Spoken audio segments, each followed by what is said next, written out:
I should have known something was wrong when Mrs. Henderson offered to help us set up our RV on the first day. Not because offering help was strange, but because she had been watching us from her RV window for 2 hours before she finally came over. My wife Sarah and I had bought our first RV, a small but cozy home on wheels that we named Adventure. We drove to Pine Lake Campground for our first real camping trip together. The campground was perfect, with tall trees, a clear lake, and spaces for RVs spread out so you had privacy but could still see your neighbors. Mrs. Henderson was parked in the spot right next to ours. She was about 60 years old with gray hair tied back in a neat ponytail. She wore a hiking shirt and shorts and had a warm smile that made you want to trust her right away. "Welcome to Pine Lake," she said, walking over with a plate of homemade cookies. "I'm Dorothy Henderson, but everyone calls me Dot. I've been camping here for years." Sarah took the cookies and smiled. "Thank you so much. I'm Sarah, and this is my husband Mike. This is our first time RV camping." "Oh, you'll love it here," Mrs. Henderson said. Her eyes were bright, but something about the way she looked at our RV made me feel strange. It's such a peaceful place. We campers all look out for each other. Over the next few days, Mrs. Henderson was always there to help. When we couldn't figure out how to hook up our water hose, she showed us. When our awning got stuck, she helped us fix it. She brought us fresh fish she caught in the lake and taught Sarah how to make a campfire. At first, Sarah thought she was just being friendly. "She's probably lonely," Sarah said. "She's been camping alone since her husband died. She just wants friends." But I started to notice things. Mrs. Henderson always seemed to know when we were coming back from hikes. She knew when we went to the camp store and when we took showers. She knew when other campers visited us and when they left. One evening, I was walking to the bathroom when I saw her near the woods behind her RV. She was digging a hole with a small shovel. It was getting dark, and she was using a flashlight to see. The hole looked deep, like she had been digging for a long time. "Mrs. Henderson," I called out. "Are you okay?" She looked up, startled. For just a second, her friendly smile was gone. Then it came back, bright as ever. "Oh, hello, Mike," she said. "Just burying some trash. You know how important it is to keep the campground clean." I watched her for a moment. The hole looked too big for trash. And why was she burying it so deep in the woods? "Need any help?" I asked. No, she said quickly. "I'm almost done. You go back and spend time with your lovely wife." The next morning, I looked toward the woods. I couldn't see any sign of digging, but I noticed Mrs. Henderson had put up a small garden behind her RV with pretty flowers. A few days later, another camper disappeared. His name was Mr. Garcia, and he was camping alone in a tent near the lake. His campsite was still set up, but he was nowhere to be found. His car was still in the parking lot. The camp manager called the police. They searched the woods and the lake, but they never found him. Mrs. Henderson was very helpful during the search. She made sandwiches for the police officers and gave them cold drinks. She seemed so worried about Mr. Garcia. "I hope he's okay," she said to me. "He was such a nice man. Always kept his campsite so neat and clean." But that night, I saw her in the woods again. This time she was digging in a different spot. The hole was even bigger than before. I decided to keep watching. Every few nights, Mrs. Henderson would go into the woods with her shovel and flashlight. She would dig for hours, then come back to her RV. Her little garden kept getting bigger and bigger. 2 weeks later, another camper disappeared. It was a young woman named Lisa who was camping with her dog. The dog came back to the campground alone, whining and looking for his owner. But Lisa was never found. Each time someone went missing, Mrs. Henderson would help with the search. She would bring food and drinks to the searchers. She would comfort the families when they came looking for their loved ones. She would tell everyone how sorry she was. And each time, I would see her digging in the woods that night. I tried to tell Sarah what I was seeing, but she didn't believe me. "You're being silly," she said. "Mrs. Henderson is a sweet old lady. She wouldn't hurt anyone. She's been nothing but helpful to us." But I knew something was wrong. I decided to find out what she was really doing. One night, I waited until Mrs. Henderson started digging. Then I quietly followed her into the woods. I hid behind a big tree and watched her work. She was humming softly to herself as she dug. The hole was already very deep. As I watched, she pulled something from her pocket. It was a wallet. Mr. Garcia's wallet. My heart started beating fast. I tried to back away quietly, but I stepped on a branch. It broke with a loud crack. Mrs. Henderson stopped digging. She turned around slowly, her flashlight pointing right at me. "Hello, Mike," she said. Her voice was calm, but her eyes were cold. "I was wondering when you would come see what I was doing. I wanted to run, but my legs felt frozen. Mrs. Henderson, you were just watching me," she said. "You've been watching me for weeks." I could tell. She walked closer, still holding the shovel. "You know, Mike, this campground used to be so peaceful. Then people started coming who didn't belong here. People who asked too many questions. People who might tell others about my special garden." "What did you do to them?" I whispered. She smiled that sweet smile again. "I helped them become part of the campground forever. They helped my flowers grow so beautifully. They're much more useful this way." I finally found the strength to move. I turned and ran back toward the campground as fast as I could. Behind me, I heard Mrs. Henderson laughing. "You can't run forever, Mike," she called out. "This is a very friendly campground. We all look out for each other." I burst into our RV and locked the door behind me. Sarah was reading a book in bed. "We have to leave," I said. "Right now. Mrs. Henderson killed those people. She buried them in the woods." Sarah looked at me like I was crazy. "Mike, what are you talking about?" Before I could answer, there was a gentle knock on our RV door. "Mike? Sarah?" Mrs. Henderson's voice called out. "I brought you some fresh cookies. Won't you come outside? I want to show you something special in the woods." We never answered the door. We packed our things as quietly as we could and drove away in the middle of the night. I called the police from the next town and told them everything. They found the bodies in the woods behind Mrs. Henderson's camping spot. 5 people buried under her flower garden. She had been killing campers for 3 years. Mrs. Henderson was arrested, but she never stopped smiling. We sold our RV the next week. Sarah says maybe we'll try camping again someday, but I don't think so. My name is Sarah, and I need to tell you about the worst mistake I ever made. It started with a simple ad on Craigslist that seemed too good to be true. Free camping weekend. Beautiful lake property in East Texas. Perfect for families. All you need to bring is food and sleeping bags. Contact Mike for details. I was a single mom trying to give my 8-year-old daughter, Emma, a fun summer adventure without spending much. The ad seemed perfect. When I called Mike, he sounded friendly. "I just love sharing my family's land," he said. "Kids need to experience nature. There's a perfect spot by the lake for your tent." Something felt a little off about free camping, but Mike explained his family had owned the land for years. He just liked seeing families enjoy the outdoors. We drove out that Friday afternoon, following a dirt road into the woods. The place was beautiful. Tall pines, a clear lake, and wildflowers. Mike was waiting when we arrived.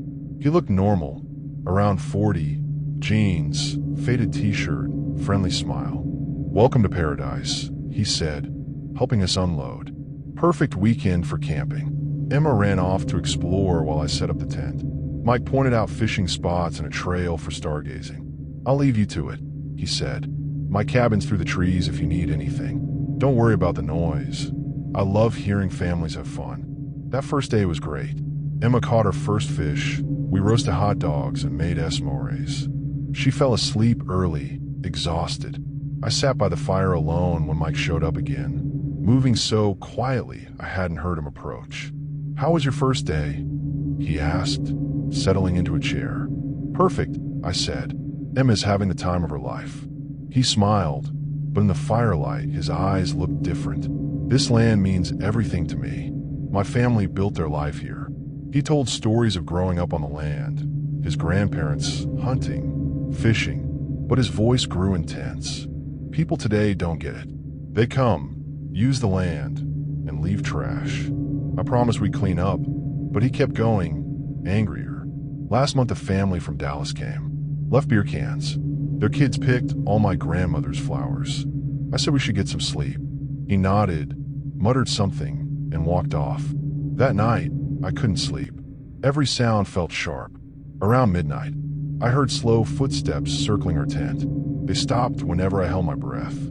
In the morning, I made breakfast, trying to stay calm. Emma was cheerful and wanted to fish again. But when we got to the lake, our poles were snapped and thrown into the bushes. Our bait box was smashed. What happened? Emma asked. I didn't know what to say. Maybe animals, but it looked intentional. Mike arrived. Must have been raccoons, he said, too casually. They can be destructive. He offered his gear, but something in his smile made my skin crawl. I said we'd rather hike. The day felt tense. I kept catching glimpses of Mike in the trees. I wouldn't let Emma out of sight. By evening, I made up my mind. We'd leave in the morning. I packed what I could while Emma played near the lake. Then I heard her scream. I ran to the water. Emma stood on the dock, pointing at something floating near the shore. A doll. Blonde hair like Emma's, torn clothes, red marker all over its face. Why would someone do that? She asked, crying. Mike appeared behind us. Again, no sound before he spoke. Kids must have left it. You'd be surprised what people abandon. But I saw red marker stains on his hands. That night, I barely slept. Emma stayed close. I kept the car keys in hand. Around 3 a.m., I heard someone trying our car doors. I peeked out. Mike's shadow moved around the car, trying handles. My heart pounded. He finally walked away. By morning, all our tires were flat. Bad luck, Mike said, but I can drive you to town. Every instinct screamed no. I said we'd call for help, but my phone had no signal. Service is terrible here, he said. My truck's the only way out. That's when I knew this had all been a trap. The ad, the fishing poles, the doll, the tires, Mike had planned it. I knelt beside Emma. Run to the woods and hide. Don't come out until I call your name 3 times. She looked scared but nodded and ran. Mike moved to follow, but I grabbed his arm. Leave her alone. What do you want? His expression changed. Cold. Angry. I want people to stop treating my land like a playground, he said. This is my home, and some people need to learn there are consequences. I kept him talking. I was stalling, praying someone would come, but no one knew we were here. Then I remembered. The Craigslist ad. I'd answered it through my email. If something happened to us, the police could trace it. You posted that ad, I said. The police will find you. Mike laughed. You think I'm stupid? I used a library computer. Fake name. They'll find nothing. But doubt flashed in his eyes. He hadn't thought it through. And then, a miracle. A park ranger, doing his monthly patrol, heard her shouting.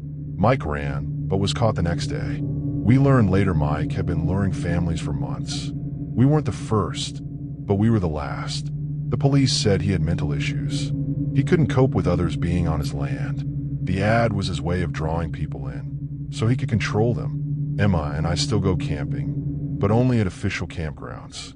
And I never, ever answer Craigslist ads that seem too good to be true. Some things that look like gifts are really traps. I should have listened to my mom when she said camping alone was a bad idea. But I was 22 and thought I knew everything. I wanted to prove I could spend a weekend by myself in the woods without getting scared. My friend Jake had told me about this old cabin deep in Pine Valley Forest. He said it was free to use and nobody ever went there anymore. Perfect for someone who wanted to be alone with nature. I packed my sleeping bag, some food, and my phone, even though I knew there wouldn't be any signal up there. The drive took 3 hours on winding mountain roads. The deeper I went into the forest, the darker it got, even though it was only afternoon. Tall trees blocked out most of the sun. When I finally found the cabin, my heart sank a little. It looked much older than I expected. The wooden walls were gray and rotting in places. The roof had holes where shingles had fallen off. One window was completely broken, with sharp glass pieces still hanging in the frame. But I had driven all this way, and I wasn't going to turn back now. Inside, the cabin was just one room with a fireplace, an old table, and a rusty bed frame with no mattress. Dust covered everything. Spider webs hung in the corners. I swept out a space near the fireplace where I could put my sleeping bag. As the sun went down, I made a small fire to keep warm. The flames danced on the walls, making strange shadows that looked like they were moving. I ate my sandwich and tried to relax, but something felt wrong. The forest outside was too quiet. No birds singing, no wind in the trees, nothing. That's when I heard the first sound. It was coming from the broken window. I looked over, but I couldn't see anything in the darkness outside. Maybe it was just a tree branch hitting the glass. Here it was again. This time it sounded more like someone knocking. My mouth went dry. I grabbed my phone to use the flashlight, but the battery was already dead. I had forgotten to charge it before leaving home. "Hello," I called out, trying to sound brave. "Is someone there?" The tapping stopped. The silence that followed was even worse than the sound. I threw another log on the fire to make more light, but the flames only lit up the small space around me. Everything beyond that was black. Then I heard footsteps. Slow, heavy steps walking around the outside of the cabin. They went from the broken window to the door, then around to the back wall, then to the other side. Someone was circling the cabin like a wolf hunting its prey. I grabbed a thick stick from the pile of firewood and held it tight. My hand was shaking so bad I could barely grip it. The footsteps stopped right outside the door. The door handle turned slowly. I watched in horror as it moved all the way down, then back up, then down again. Someone was testing to see if the door was locked. Thank goodness I'd put the old metal latch in place when I arrived. "I know you're in there," said a voice from outside. It was a man's voice, rough and mean. "I saw your car down the road. You shouldn't have come here." My heart was beating so fast I thought it might explode. I backed away from the door until I hit the far wall. The stick felt useless in my hands. "This is my place," the voice continued. "I've been living in these woods for years. People who come here uninvited, well, they usually don't leave." I wanted to scream, but no sound came out. I was frozen with fear. The man started pushing against the door. The old wood creaked and groaned. The latch was moving. "Please," I finally managed to whisper. "I'll leave. I didn't know anyone lived here." He laughed, but it wasn't a happy sound. "Too late for that. You've seen too much. You know about this place now." The door burst open. I saw a tall, thin man standing in the doorway. His clothes were dirty and torn. His hair was long and messy. His eyes reflected the firelight like an animal's eyes. "There you are," he said, stepping into the cabin. "I've been so lonely up here. It'll be nice to have some company." I ran toward the broken window. I didn't care about the sharp glass. I just needed to get out. I climbed through carefully, cutting my arm on a piece of glass, but I made it outside. The man was right behind me. I could hear him climbing through the window too. I ran into the dark forest, branches scratching my face and arms. I couldn't see where I was going, but I kept running.